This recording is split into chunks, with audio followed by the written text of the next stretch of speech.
దేశ ప్రధాని నరేంద్ర మోదీ పాలనలో భారతదేశం అన్ని రంగాల్లో పురోభివృద్ధి సాధించిందని బీజేపీ సీనియర్ నాయకులు వనామ పూర్ణచంద్రరావు తెలిపారు. బీజేపీ ద్వారానే అన్ని వర్గాలకి న్యాయం జరుగుతుందని చెప్పారు.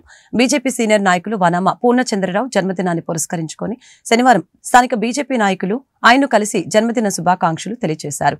ఆయన నిండు నూరేళ్లు ఆయురారోగ్యాలతో పాటు అష్టైశ్వర్యాలతో తొలుతూగాలని ఆకాంక్షించారు.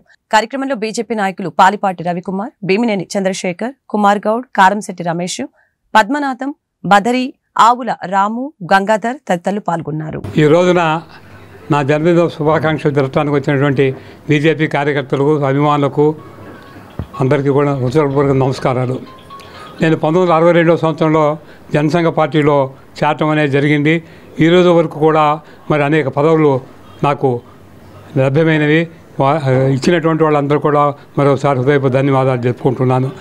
ఈ కార్యక్రమంలో పాల్గొన్నటువంటి కార్యకర్తలందరూ కూడా హృదయపూర్వక ధన్యవాదాలు. సీనియర్ నాయకుడిగా బీజేపీ పాలన చాలా బాగున్నది, అది చెప్పక తప్పదు.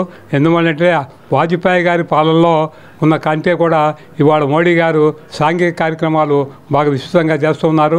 ప్రజల అభిమానాన్ని బాగా చూరగొన్నారు. అంతే కూడా కాకుండా దేశంలో కావాల్సినటువంటి ఓసీలకి, బీసీలకి, ఎస్సీలకి కావాల్సిన కార్యక్రమాలు చేపడుతూ ఉన్నారు.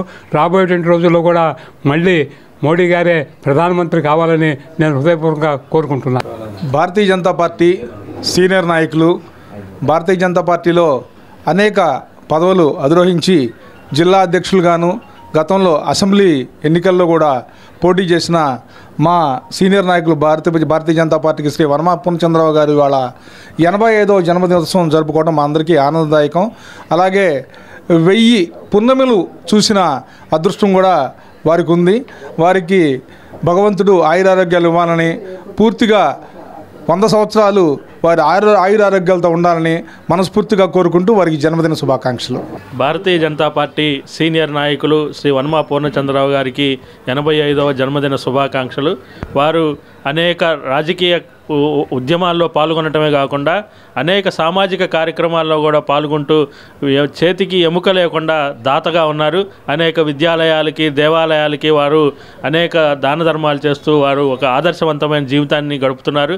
అదేవిధంగా మిగిలిన జీవితాన్ని కూడా వారు గడపాలని ఆశిస్తూ వారికి జన్మదిన శుభాకాంక్షలు తెలియజేసుకుంటున్నారు.